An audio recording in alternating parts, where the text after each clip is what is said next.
Je m'interroge ce jour sur la question de la polémique née sur les multiples dénonciations des membres du gouvernement au sujet de l'état de délabrement des routes dans ce pays. Après le délégué à la Sûreté nationale, Mbargangele, le ministre de l'administration territoriale, Paul Atangandi, c'était le tour de Nalova Lionga d'exprimer sa sidération face à l'état de délabrement avancé des routes là-bas à Bamenda. Elle n'est pas passée par 4 chemins pour vomir son venin. Lors de la visite de travail de 3 jours du Premier ministre dans la région du Nord-Ouest, notamment pour présider la 7e réunion du comité de pilotage du plan présidentiel de reconstruction et de développement des régions du Nord-Ouest et du Sud-Ouest du Cameroun, la ministre de l'enseignement secondaire, le professeur Nalova Lionga, a exprimé de vives inquiétudes concernant la détérioration avancée des routes à Bamenda. Juste après les promesses des ministres des Travaux publics, Emmanuel Nganou Messi, du ministre du Développement urbain et de l'Habitat, Célestine Ketcha-Courtes aux populations de la région du Nord-Ouest. Comment comprendre les raisons avancées par les principaux acteurs chargés de la construction et entretien des routes? Plusieurs départements ministériels interviennent dans la question de l'aménagement, réhabilitation, maintenance, construction des axes routiers dans ce pays. Comment comprendre que ceux qui n'arrivent pas à rouler à Yaoundé vont s'étonner de comment les routes sont à Bamenda? Yaoundé a les routes. Il faut le dire pour le déplorer, cela fait partie de la distraction, tellement la réalité est poignante. Toutes les villes du Cameroun souffrent. Les routes, les infrastructures routières sont dans un état de délabrement méphistophélique. Comment comprendre les raisons avancées par les principaux acteurs chargés de la construction et entretien des routes? Surcharge. Les véhicules hautement surchargés portent atteinte à l'intégrité physique de la chaussée et réduisent considérablement l'espérance de vie de celle-ci car la route se délabre plus rapidement. Monsieur le Premier ministre, nous avons les stations de pesage dans les différentes entrées des villes pour calculer et vérifier les poids autorisés. Stations de pesage. Ça, c'est encore un levier de l'État, censé se rassurer. Nous avons la douane, où certains types de véhicules, ne respectant pas les normes, ne devraient pas rentrer. Ça encore, c'est un levier de l'État. On parle de surcharge. Les poids autorisés sont connus. Et il y a tout un tas de brigades dont l'objectif est d'y veiller. Ce qui n'est pas le cas, encore à vous la faute. Surfacturation des projets, projets non maturés, corruption. Le Premier ministre, dans ses déclarations à Bamenda, a fait comprendre qu'il a eu le dossier sur sa table. Sauf que peu de temps après, il y a une autre modification du même projet. On parle là d'un ajout de sensiblement 8 milliards. Si les informations sont exactes, il a préféré, avait-il dit, poser le pied dessus en attendant voir plus clair sur le dossier. Ce n'est pas encore nous autres qui demandons la route, c'est encore à votre niveau, au niveau de l'État.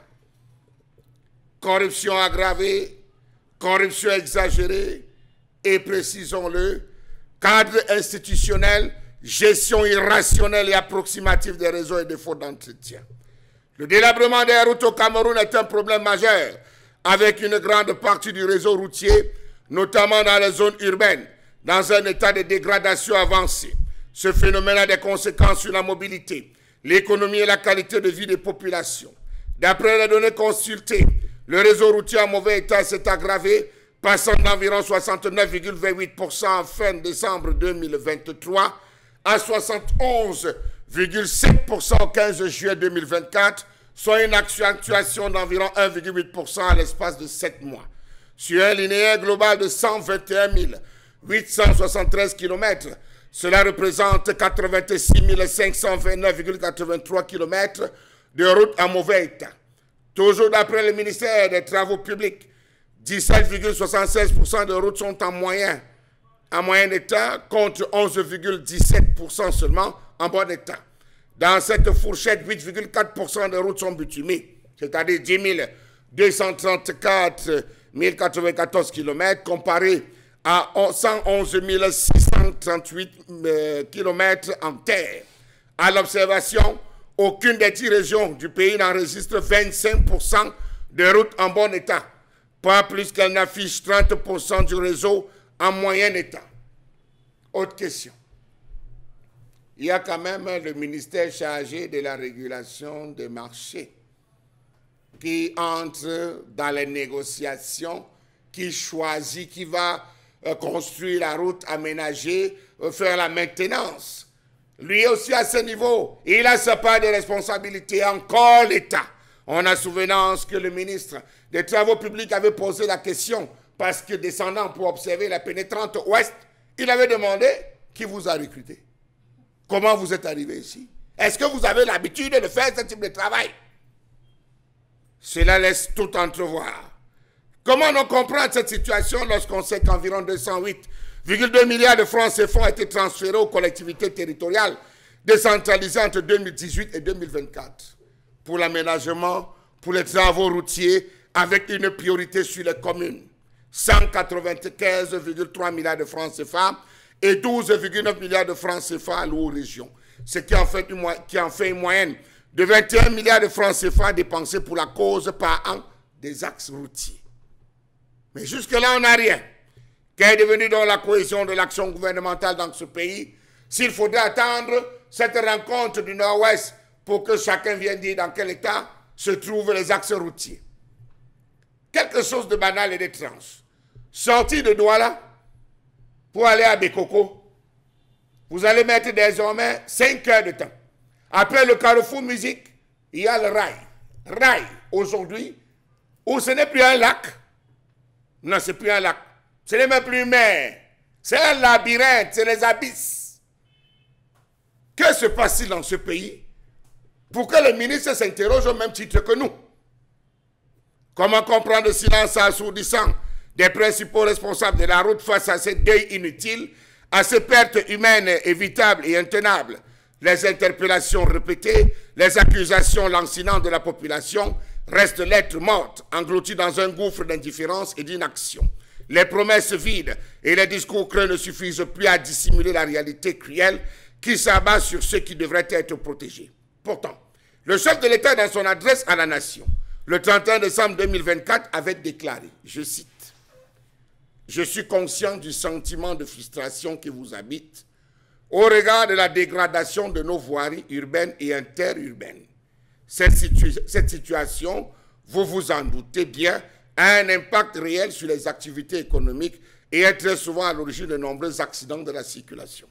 Je puis vous assurer que l'état de notre réseau routier ne reflète pas les efforts et les sacrifices qui sont consentis pour sa réhabilitation et son extension. Pour faire face à cette situation, j'ai instruit la réorganisation du fonds routier dans le sens d'accroître sa capacité à mobiliser les financements nécessaires à la réalisation des projets de construction, de réhabilitation et d'entretien des routes. » Fin de citation.